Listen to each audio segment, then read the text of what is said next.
بسم الله الرحمن الرحيم كلنتو وعنا ونكسن داوديال مeel kasta joogtaan ba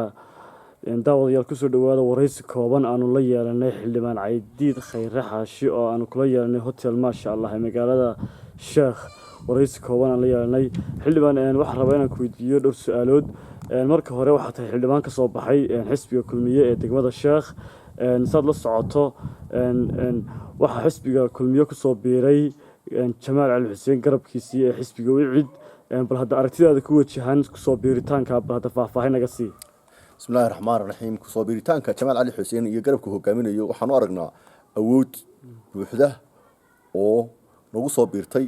waana u baahnayn waxaanay ka dhigaysaa inuu xisbiga kulmiye noqdo midaan adilcin karin waa gartay xildhibaan su'aalaha hadaan ku weydiiyo waxa dib loo dhigay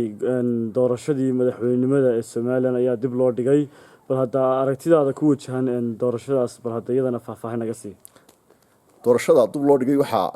dabada hayay xisbiga wadani isagoo arkay inaanu awoodiisa hadda aanu gali karin doorasho saadarteedna ay ka yeedhsiisay baqdini inuu yiraahdo doorashada dib loo dhigo isagoo dabada saaraya abaaraha ayuu wuxuu soo jeediyay in doorashadii dib loo dhigo maadaama uu arkay awoodiisa inaanay hadda kasban karin ummadda Soomaaliland codkooda waata xildhibaan su'aal kale hadan iyana ku weydiiyo yaani macquul ahayn xisbiga wadani hadii uu yiri yaani dadkii way maqan yihiin oo way guureen oo qaar wadamada dariska ah ayay galeen abaaro badan baa jira maadaama uu yiri oo abaar ayaa saameysay maadaama uu yiri dadkii oo way guurguureen yaani taas macquul ahayn in dib loo dhigo doorashada macquul ma dadku imka abaar bay ka guureen waxay u raadsadeen meel ay xoolahooda deegaan iyo wax kala helaan iyadoo aan jirinba laakiin hadhowtu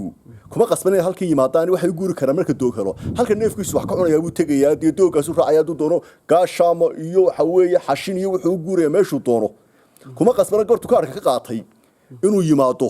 marka doogana wuxuu u guurayaa meel kale hadba wuxuu u guurayaa halku neefkiisa dan la bido inuu wax ka helayo marka kuma qasbana inuu bartii ku soo noqdo